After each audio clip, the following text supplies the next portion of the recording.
নারী চরিত্র বেজায় বিচিত্র, তাই না? ভেবেছিলাম অন্য কোনো ভিডিওতে আমার কথাগুলো তুলে ধরব, কিন্তু না, আজ নিয়ম ভাঙার পালা।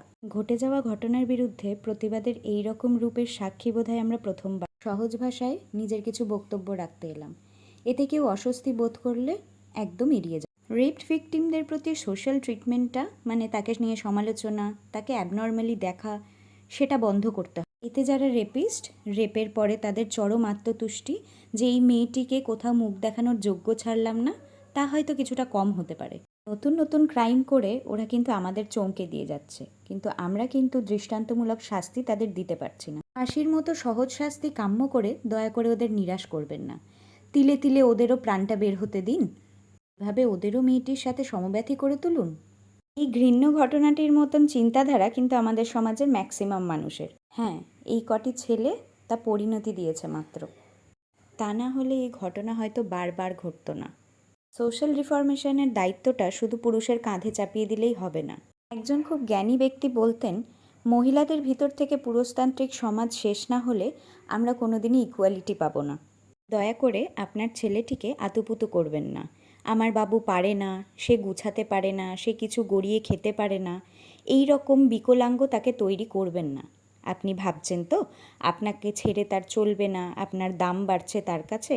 আসলে না, আসলে আপনি সহজলভ্য হচ্ছেন।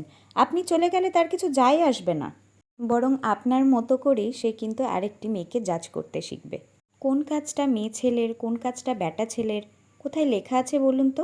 বলতে পারেন? আমার স্বামীর তো আবার আমাকে ছাড়া এক পাও চলে না, এই মন্তব্য করে নিজেকে আপ্লুত করাটা বন্ধ করুন।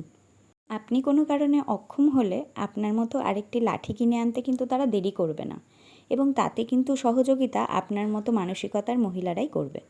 আচ্ছা, পরবর্তী হলো পোশাক আর ব্যবহার। সবাই যেন মনে করে নিয়েছে নারী রূপ is equal to soft subtle লক্ষ্মীমন্ত। আজব তো! তাহলে শক্তি পুজোর এই ভান কেন? পোশাক মানুষের ব্যক্তিগত বিষয়, এ ব্যাপারে নিজেও জাজ হবেন না আর কাউকে করতেও দেবেন না। মেয়েটি বোধ করি আপনাদের মতো ভদ্র পোশাকেই ছিল, তাহলে কেন এমনটা হলো? হায় রে সমাজ! I am not being feminist. কিছু মানুষ বলছেন এবং ভাবছেন যে প্রতিবাদ করে কি হবে। প্রতিবাদ করে কিছু না হলে আমরা আজও হয়তো পর্দার পিছনেই থাকতাম। যে অনেক কিছু না হলে কিছু তো হবে, তাই চেষ্টা ছাড়বেন না। সকল পুরুষই কিন্তু এরম নৃশংস জানোয়ার নয়। কিছু মায়েরা তার ছেলেকে এত সুন্দর শিক্ষায় বড় করেছেন যে তারা তাদেরকে এলিয়ান বলে মনে করে না, মানুষ বলেই মনে করে। কত পুরুষ আছে আপনার নিরাপত্তাটা দায়িত্ব বলে মনে করে, তা ঘড়িতে জটাই বাজুক না কেন। আমরাও কিন্তু অনেকেই স্বাধীনতা, স্বাবলম্বী হওয়ার স্বাদ কেউ স্বামী, কেউ বয়ফ্রেন্ড, কেউ বাবার থেকেই পেয়ে থাকি। শুধু মেয়েরা মায়ের কষ্ট বুঝবে কেন? ছেলেরাও বুঝুক, তাকে দূরে করে রাখবেন না। ছেলে বা মেয়ে নয়, আপনি মানুষ কেমন সেটাই চর্চিত। ভাবছেন ভুল ত্রুটি মার্জনীয় বলবো? না, ভয় পাওয়া শেষ।